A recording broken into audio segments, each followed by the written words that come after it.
when you look at most people's Friday the 13th ranking, you're going to see Friday the 13th Part 2 and Friday the 13th Part 4, the final chapter, near the top of that list. But which one is better? Let's get into it.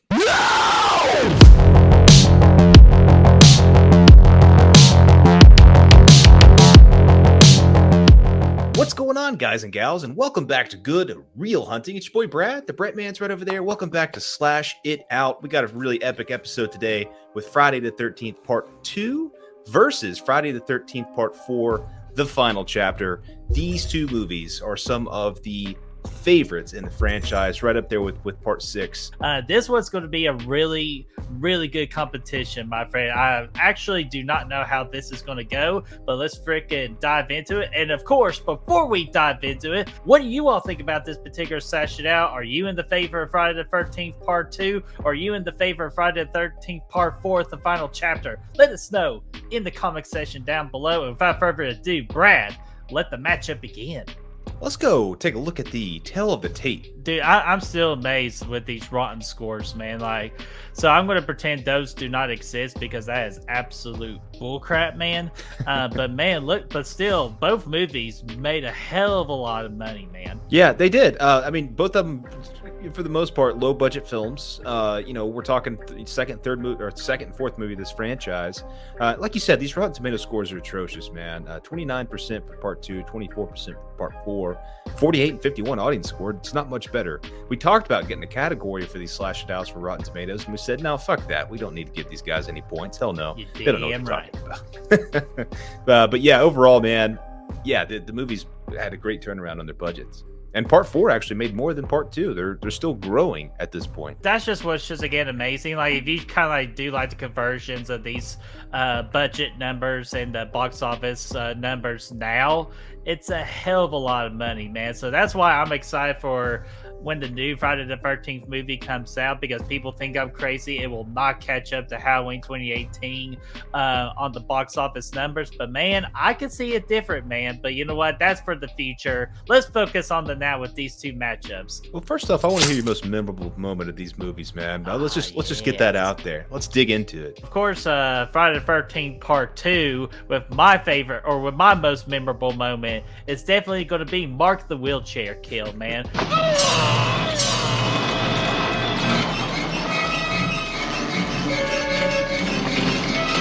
Not only is it my favorite kill personally in the Friday the 13th franchise, it's definitely one of my favorite kills in horror movie history, man, because this kind of proves that Jason Voorhees is a bad dude. He don't care if you're crippled, in a wheelchair, if you're blind. He don't care. He's still going to get your ass. In Part 4, man, dude, it's got to be freaking Jimbo's dance moves, man. Hey, that's where I take my inspiration from with my dance moves.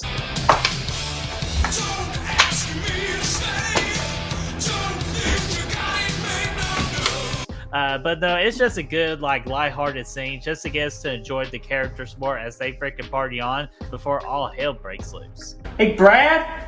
Where's the corkscrew? Brad? Oh, he's never around when you need him. Yeah, I would agree with you on Part 2. That wheelchair is obviously the most memorable, but Part 2's got a few others too, man. I mean, I'll just for the sake of being different here, I'll say the double kill in the bed with the spear. When the couples, they're doing it in there, having a good time, and Jason comes in, he said, "Nah, dude, we're gonna put an end to this." But then Part 4, man, I gotta go with the Jason kill at the end. Corey Feldman hitting Jason right in that noggin with that machete, man. That's just one of the coolest kills in the whole franchise. It happens to be on Jason himself. Visually, it's stunning. It's Tom Savini. The effects there, outstanding. And yeah, it's gross too at the same time. You would think Jason's not coming back from that.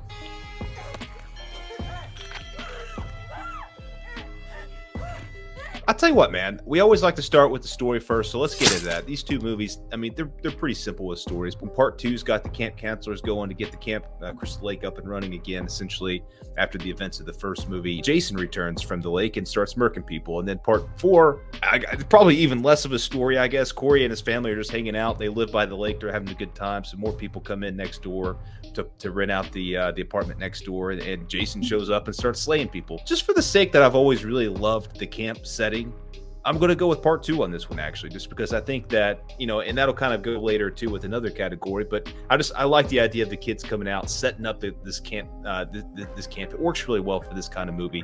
It's really the same story as Friday the 13th Part 1, but I think it's just done a lot better. The pacing's better. Everything just flows a lot better in this movie. I'm going to be on the opposite end of this spectrum. I'm going with the story for Friday the 13th Part 4, the final chapter, mainly because we have the family dynamic, because again, anything with family kind of itself tells a good story. Salute me, familia. And plus, let's just get with both movies, actually, the main story, the real story is Jason Voorhees is pissed and he's taking it out on people that don't even deserve it. Well, some people. The assholes absolutely deserve it. Hey, what the?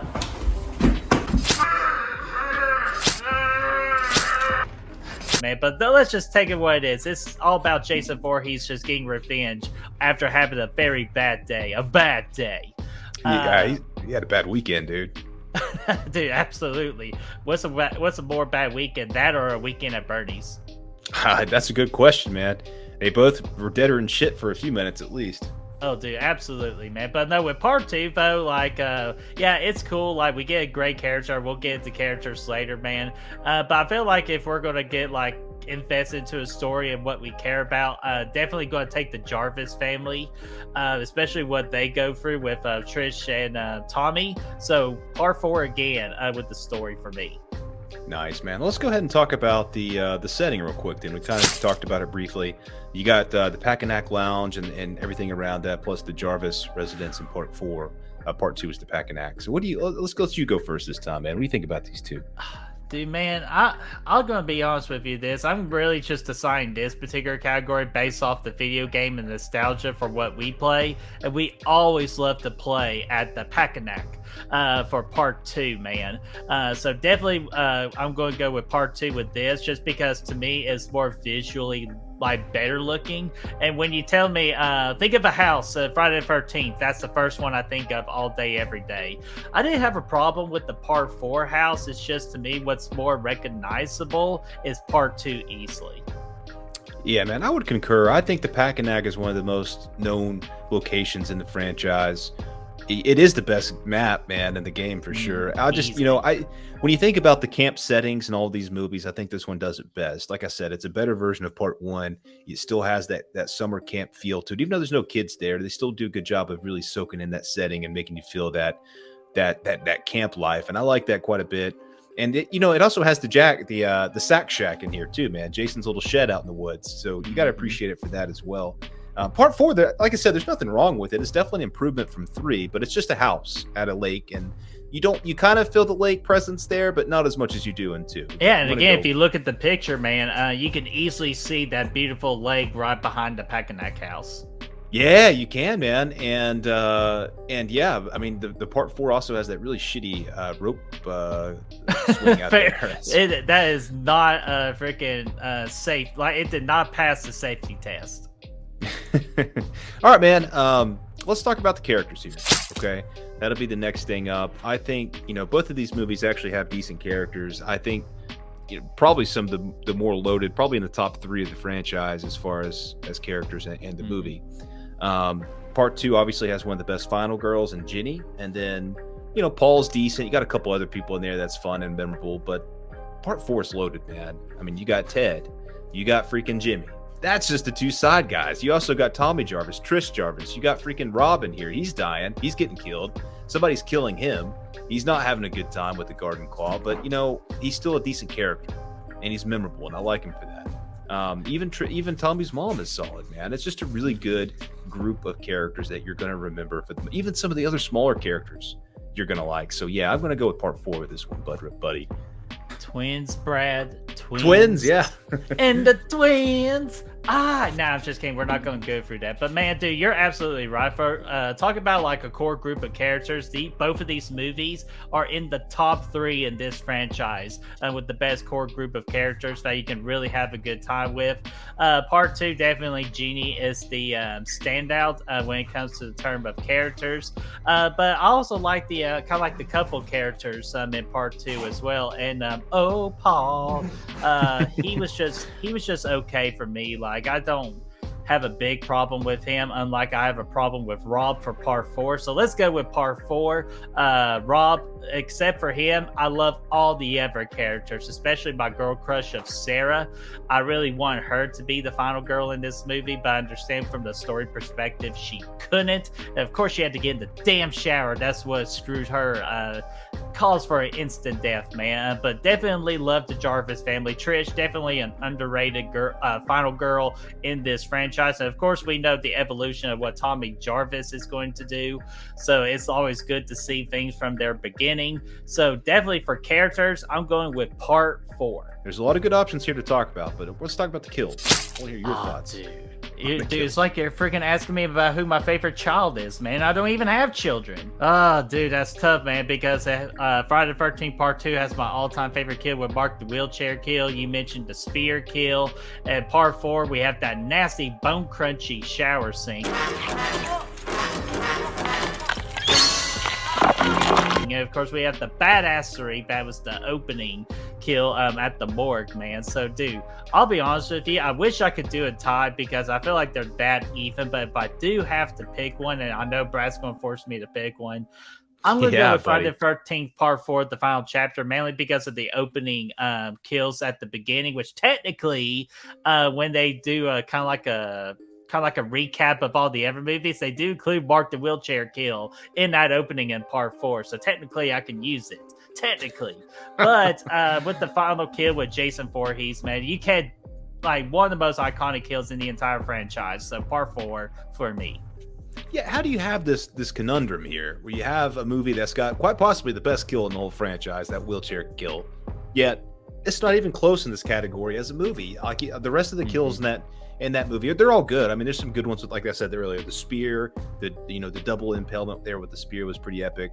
The Jason death was pretty lackluster. Crazy Ralph gets it, that's always good, right? And you had the dude that was good. The dude that got trapped, he was hanging out for a little bit. That was a fun one. The dog. Oh, Muffin. But at the end of the day, man, yeah, Part 4 blows it away. It's probably the best movie again in the franchise when it comes to kills. You take a look at it. Tom Savini came back, effects wise, outstanding. The MPA didn't butcher it like it did some of these other movies. You had, that epic kill in the morgue, like you said, in the hospital there. Like even the simple one, the girl out on the raft in the middle of the water, it's effective. The protest girl, the hippie girl with the banana, man. Yeah, the banana, she freaking grabbed the shit out of the banana, man. It's squeezing everywhere. There was freaking banana juice for miles, man. Everybody who walked through there after her smelt bananas for weeks. So yeah, that happened. Obviously, like you said, the Jason kill is one of the best. Even the meat cleaver to the face with Jimmy when he's looking for that damn corkscrew, like all these things are so memorable. Even just this, like the axe through the door that killed your girl, what's her name, Sarah. Solid. You got people getting chucked out windows, you get that kill, even that kill with no effects with the shadow when it's lightning and stuff, and he kills the one girl. That was pretty cool. Yeah, man, absolutely. And dude, just imagine, what if Tom Savini was actually the makeup artist in Part 2 like he was supposed to? Unfortunately, there was a movie called The Burning that came out, and The Burning was the project he worked on instead of Friday the 13th Part 2. So, dude, just imagine if he worked on Part 2. This might be a different conversation. Yeah, 100%, man. 100%. He made these movies so special at the end of, the early days. Okay, man, what do you think? Let's talk about this here for a second, man. Jason Voorhees. This is the battle we've been waiting on, my man. This is a tough matchup because I really do enjoy the sack.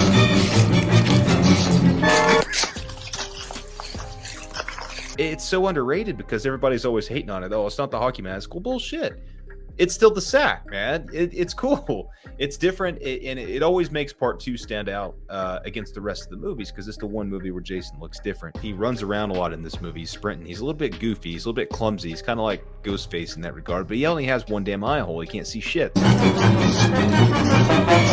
So it's respectable. I mean, that's why he made the change, so he could breathe better and see better after Shelley came along. But part 4, man, it's Ted fucking White, man. I mean, I don't want to. Why don't you talk about? I'll talk about 3 or 2. Why don't you? I don't want to take all your points. So why don't you talk about 4 a little bit? Because I know it's. Oh, dude. No, man, I was just being entertained by you, man. And plus, just know that Brad has had experience with the sack, man, with our skits, man. So he knows how difficult it is seeing out that one eye hole, man. Yeah, it's harder than shit. I almost killed both my friends. You legitimately did, man. But man, speaking of freaking killing friends, Ted White had no friends, so that's why all of his killings were always freaking brutal, man. Definitely Ted White for me was the most brutal Jason in the entire franchise, and to me, in my opinion, is the best Jason Voorhees in this franchise because he was a running Jason, and a running Jason is always freaking scary. His kills are brutal. His look is just so totally nasty and gross looking. It's just like you do not want to mess with this guy, and he was serious throughout the entire time. Unlike the sack Jason, yeah, he was freaking brutal and definitely, I would say, close to being more scarier than Ted White, but it's just what took away some of his scariness is the clumsiness. I felt like that was not needed with Jason Voorhees in part 2, so that's why I'm going to give the slight advantage to Ted White in part 4. Yeah, same. I mean, I think it's the scariest version of Jason that we've had. It's not necessarily my favorite, but it's close. He's in the top 3, and maybe the top 2. It's the scariest version. It's the darkest version. It's the one you do not want to be messing around with because you're in trouble. Because like you said, he's running around. The way he fills the space in the house at the end of that movie, when he comes in, he busts in the door. He's chasing them up the stairs, Trish and Tommy, and trying to bust through the door, and they have to crawl over his ass. And it's just, I mean, that's just peak Jason right there, man. The only thing I don't necessarily like about it is just the way that you don't see his ass until the end of the movie. Because this is the 4th movie now, and every movie at this point has done that, to where you don't see him until the 3rd act. I think at this point we were ready to just go ahead and see him start wreaking havoc the whole movie, but that's okay. It's fine. It still worked. He looks good. He looks sexy, and I think it's definitely gonna be part 4 all day. Yeah, dude, and great point, man. It does take him a good bit to appear on screen, man, which again, I really honestly don't mind that just because I already know that's Jason Voorhees. So just to see freaking my man Jason just freaking killing people in the most unique ways, man. That's the other thing too, the advantage. He kills his opponent or his counselors in more unique ways. He does, and let's also mention the fact that how good he looks unmasked in both movies, really. But part 4, easily the best, and I mean it's right up there with 7 as far as Duke, the best unmasked Jason in the franchise, I think. So agreed. Yeah, it looked really good. Part 2 did as well. It just was a different version with hair and shit, but it still was very effective. That's actually the first time we see the adult Jason unmasked in part 2, and they did a good job with that. All right, okay. Overall let's go with overall enjoyment, man. Let's go with overall enjoyment. Dude, easily both of these movies are enjoyable. That's kind of like why we picked this particular matchup, because the audience feels the same way too, that they really enjoy both of these. But I feel like you can have a great time with this in its own ways. Like with part 2, the characters are fun. It's a little more, I'd say a tad bit more lighthearted than part 4, even though part 2 has its seriousness. But what makes it enjoyable the most for part 2 is one of the greatest final girls in the history of horror, with Jenny. Just to see that awesome clash between her and Jason at the 3rd act, definitely can enjoy that. And then what you can enjoy most with Friday the 13th part 4, the final chapter, is just all the kills that Jason just off his freaking gory killing glory ways, man. And plus, even the Jarvis family gives him a good fight in the end. So it's just, both movies are so damn enjoyable. Yeah, definitely. Again, both of these 2 movies are my top 3 in the franchise, and I do think part 2 is paced better. I think it's kind of a little bit, like you said, a little bit more fun overall. Like you just, you can sit, you can start at any point, and before you know it, Jenny and Jason are duking it out at the end. Part 4, it kind of slow. It's a little slow at the beginning. It takes a minute to get all the characters established and stuff, but once they do, it just, it's a blast, man. It's some of the best characters. It's the, one of the best Jasons, the best kills. So yeah, I mean, I think by far, if you're looking for a Jason experience, go no farther than Part 4. But that's nothing against 2 either, man. I mean, it's a better version of Part 1. But yeah, I'm gonna have to lean slightly towards the final chapter here, just because I think mostly because of Crispin Glover. Yeah, absolutely, and I'm going with Part 4 as well too. All right, let's go ahead and give this thing a rating ourselves. We got one more category, but since we just talked about the thoughts, the ratings for these movies. Why don't you go first, Bertie? All right, man. With Friday the 13th Part 2, I'm going to give it the solid 4.25 out of 5. And with the final chapter, Friday the 13th Part 4, man, dude, more than anything in my entire gut, man, in my freaking loins, I want to give this the golden reel because it's my all-time favorite slasher movie ever, but it's not perfect, unfortunately. So 4.75 out of 5. Give me a 4.5 for final chapter and a 4.25 for part 2. Hell and yeah. I feel good about it, man. Before we get to the results, let's go over what you guys voted for. What did y'all do? We put a poll out. Actually, Bertie put a poll out 10 days ago or something like that. It's been a while. I've heard this video. Yeah, so let's see what the winner was, man. We actually had 81 votes for this poll. Quite a bit. This is you guys now. 64% of you sons of bitches picked final chapter part 4 over Friday the 13th Part 2. So that's going to get us into the results. Let's see who won this son of a bitch. These two movies are close in our hearts, but when it comes to the scoreboard, they are not. Unfortunately, man. Almost a clean sweep from Friday the 13th the final chapter, Part 4, of course. 10 points to 3 points with Part 2. Part 2 scored 1 point in story from your boy Brad, 2 points in setting from us both. Packanack Lounge coming in strong. Final chapter took the rest of the points for the kills, Jason, characters, enjoyment, the fan poll. All that stuff was freaking a full sweep of Friday the 13th Part 4, the final chapter, man. I can't say that I'm too surprised, though, Bertie. Dude, I'll even tell you this. To express my excitement and my heart filling with joy, just like that one rating system on TikTok. Woo! That's what I'm talking about! That's why Friday the 13th Part 4 is the MVP! That's why it's the GOAT! The GOAT! I had to get that. Yeah, man. Not too surprised here, man. I think, as much as we like these both movies, they are close in our hearts, but man, it's just, Friday the 13th, I think, is just superior in almost every way.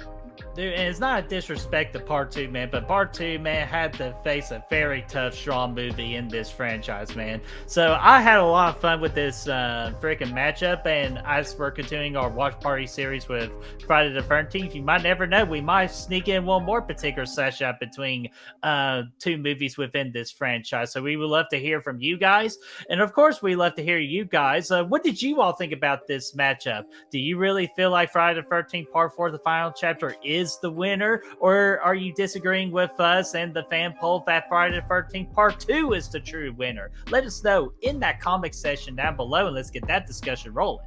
Yeah, and if you want to help us find the good reels, you can do so by finding us down in our description down there. All of our socials are down there. Patreon's down there. Go take a look. Have a little gander. Yeah, please have a little gander, man, but don't go too far into the freaking Camp Crystal Lake, or Jason going to get your ass. But until then, man, until next time, we'll see you for the next Slash It Out.